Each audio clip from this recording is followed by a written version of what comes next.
Hi and welcome to the Geek Legion of Doom. This is a comedy movie review and I'll be having a look at the Mel Brooks movie, Dracula, Dead and Loving It. So this really came off the heels of the Francis Ford Coppola's Dracula starring Gary Oldman.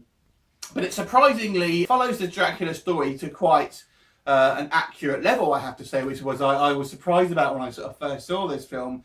So it does actually follow the kind of, obviously not in quite as much detail as the actual Dracula film, but it does actually follow the kind of the basic story, pretty much like the Bram Stoker novel to a certain degree. Which I was surprised about, because you see some of these parody films and it really is just skits and things like that, especially these days. I think, obviously this film's kind of getting on a little bit now, and I think maybe that may be an issue with some younger viewers that may watch this, because I think some of the humour in it, I think younger audiences may kind of switch off to, because parody films these days tend to just sort of copy and ape blockbusters that are out this year. This really doesn't do that, apart from obviously the actual Dracula film itself.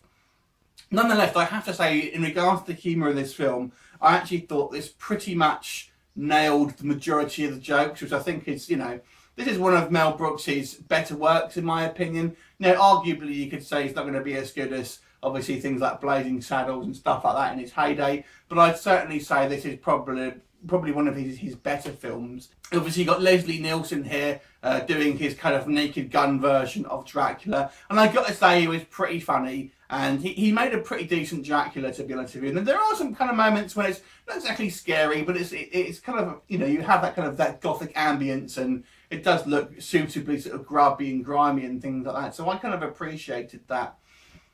You got Peter MacNicol as Renfield, who is very similar to his Ghostbusters 2 character, I've got to say. Surprisingly, if you watch both of these films, he kind of acts in a very similar way. If you're a fan of the Hammer Dracula films, then there's plenty of heaving bosoms here and busty women that are kind of the victims and various sort of vampires and stuff like that. So there's plenty of eye candy here for guys who like their sort of their heaving bosoms on their wenches and things like that. But this is probably one of these films that's probably got, you know, it's going to get forgotten about for the most part in these days. But if you kind of want a decent sort of vampire comedy, you can do a lot worse in this film. Obviously, if you're going to watch it as a sort of companion piece of the actual Dracula film itself, then I would, you know, then I think you maybe even appreciated that a little bit more, because some of the jokes, for example, especially involving like the Dracula's shadow against the wall, are relating to that film specifically, and you may not kind of get them unless you are familiar with that film as well. But there are some really funny gags in here. My favourite gag being where he's trying to control the, I think it's Mina, and he's accidentally, so he's controlling the kind of the maid at the same time, and they're almost like remote control cars, and he stopped him. I thought that was brilliant. That was my personal favourite joke.